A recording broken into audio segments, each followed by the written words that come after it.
Perkenalkan, nama saya Dian Pratiwi. Saya adalah mahasiswi jurusan Agroteknologi angkatan 2018 dan berasal dari kelas B. Dan di bawah ini adalah NIM saya. Nah, dalam video kali ini saya akan melakukan wawancara kepada salah satu petani yang berada di Desa Ahuloa, Kecamatan Meluhu, Kabupaten Konawe, untuk mengetahui bagaimana sistem irigasi dan pengelolaan air yang diterapkan oleh petani dan juga bagaimana sistem budidaya padi sawah yang diterapkan oleh petani. Nah, selanjutnya di sini saya ingin mengingatkan kembali kepada teman-teman bahwa kita harus senantiasa menerapkan protokol kesehatan, yakni menerapkan 4M, memakai masker, menjaga jarak, menjauhi kerumunan, dan juga mencuci tangan menggunakan sabun.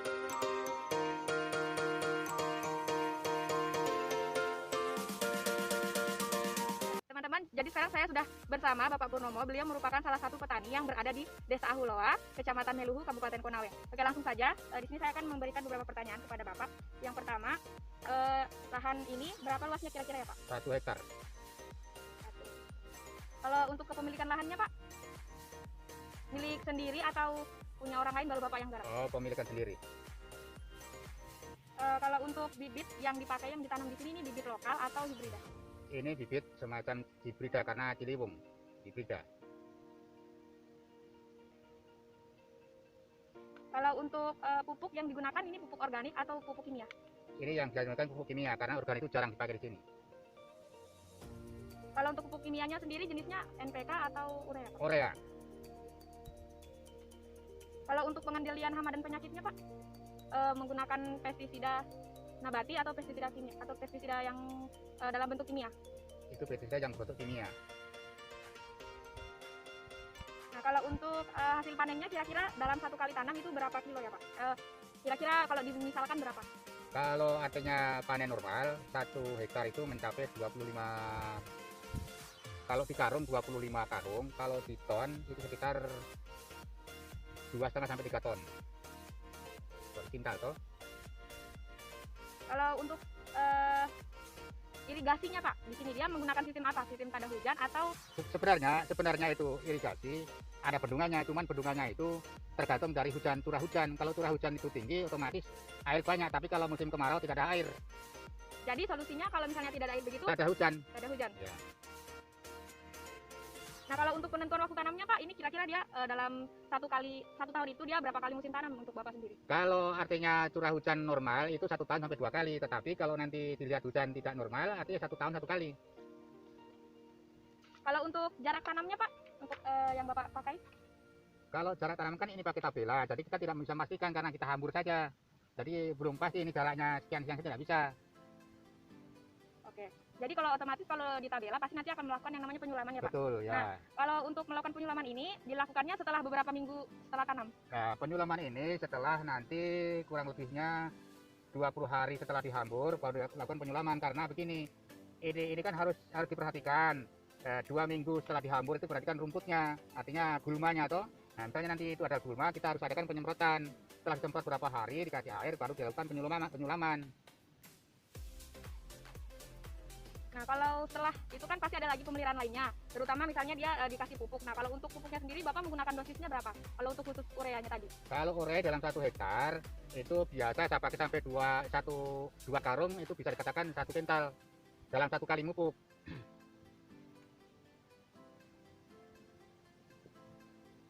Kalau untuk aplikasi pemupukannya berarti ditabur? Ya, ditabur. Mas, kalau untuk per musim tanamnya, setiap satu kali musim tanam itu Bapak memberikan pupuk berapa kali untuk tanamannya? 1 kali tanam itu biasa kita kasih pupuk 2 kali. Kalau selanjutnya Pak, untuk pemeliharaan ini untuk pengendalian OPT-nya, biasanya kalau kan pasti ada hama-hama yang menyerang. Nah, biasanya hama-hama yang menyerang itu apa-apa saja ya Pak? Kalau hama menyerang awalnya itu semacam ulat. Selanjutnya diapakan? Kalau ulat itu kita berikan obat semacam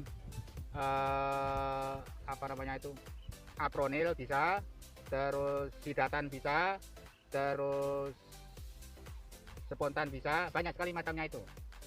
Kalau untuk hama keongnya Pak? Alhamdulillah kalau di sini tidak ada keong, jadi kita belum pernah melakukan hama keong, membuat keong. Jadi hanya hama ulat, kemudian apa lagi Pak? Kalau misalnya sudah masuk pada proses padinya sudah masuk di fase sudah apa ya? Nah, itu ada bulir, tumbuh bulir. Nah, itu padi itu memang banyak sekali penyakitnya. Jadi nanti kita makanya petani itu harus memantau terus. Setelah kita ulat, kita basmi, biasa muncul semacam daun apa namanya itu daun memutih sudah ulat juga, tapi kita harus semprot lagi.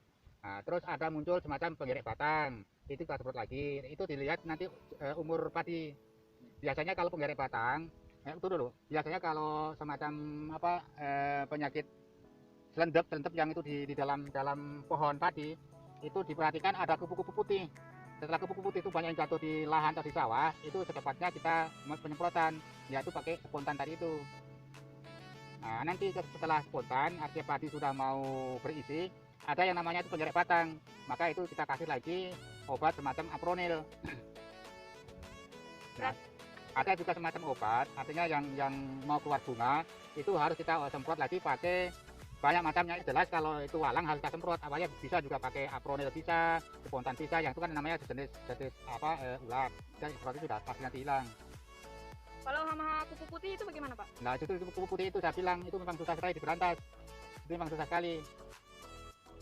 Jadi di sini Bapak dalam pengendalian hama dan penyakitnya itu masih menggunakan alat-alat atau pestisida yang bersifat kimia ya Pak ya? Iya, yang kimia. Nah kalau menurut Bapak sendiri, kalau penyebab timbulnya hama dan penyakit ini tuh biasanya dari lingkungan dari sekitar tanaman padi ini, atau dari iklimnya Pak? Atau tertular dari misalnya dari lahan sawah yang lain? Kalau menurut Itu Bapak? kalau menurut hama itu memang banyak sekali hama. Pertama ya, kalau hama yang semacam tadi kupu itu memang pada musim. Kalau sudah musim itu kupu itu pasti kena semua. Nah, ada juga yang namanya musim penyakit atau hama tikus.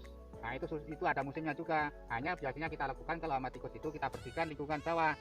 Misalnya ada rumput yang tinggi, kita harus semprot atau kita babat supaya tanah itu kelihatan. Itu pengendaliannya. Kalau untuk jenis gulmanya Pak, di sini biasa yang suka terdapat di tanamannya apa Pak? Yang biasa gulma itu semacam cuket teki. Kalau ya tapi seriwit, kalau ada juga cuket seriwit namanya. Nah, kalau untuk cara pengendaliannya Pak, dicabut atau Pengendaliannya disemprot? begini, makanya saya bilang dari awal tadi, itu setelah kita hambur 2 minggu sampai 18 hari itu harus dilakukan penyemprotan. Nah, kapan nanti lewat dari 20 hari ke atas sudah susah matinya. Makanya kita harus tepat waktu, kita semprot pakai herbisida.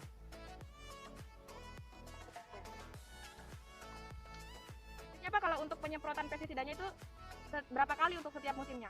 Pada saat kapan saja untuk penyemprotan?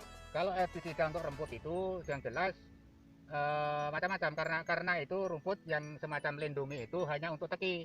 Nah, karena di padi itu muncul lagi rumput yang semacam padi, itu lain jenisnya juga. Nah, itu disemprot sampai ya katakanlah dalam 2 kali, karena lain jenisnya. Satu musim 2 kali penyemprotan gulma, hanya lain jenisnya. Nah, kalau untuk biayanya nih Pak, pengendaliannya untuk per musim tanam berapa kira-kira untuk pengendalian hama, penyakit maupun gulmanya? Kalau kita total itu 1 kali musim tanam kurang lebih 3 juta dengan traktornya, dengan pupuknya, dengan tenaga kerjanya, sekitar kurang lebih 3 juta. Nah, kalau untuk teknologi yang digunakan saat pemanenan Pak, kira-kira apa? Secara tradisional, masih tradisional atau modern? Ya karena sekarang itu sudah memburu waktu, karena biasa musim hujan sekarang sudah pakai doser, sudah modern. Jadi bukan manual lagi. Oke, jadi itulah tadi hasil wawancara saya bersama Bapak Purnomo. Jadi dapat disimpulkan bahwa di sini petani masih menggunakan sistem pertanian tradisional, tetapi juga dicampur dengan pertanian modern seperti pada proses pemanenannya. Dan di sini para petani, khususnya Bapak Purnomo sendiri, masih untuk pengendalian hama dan penyakitnya, dan juga gulma masih menggunakan bahan-bahan kimia seperti pestisida yang telah disebutkan tadi.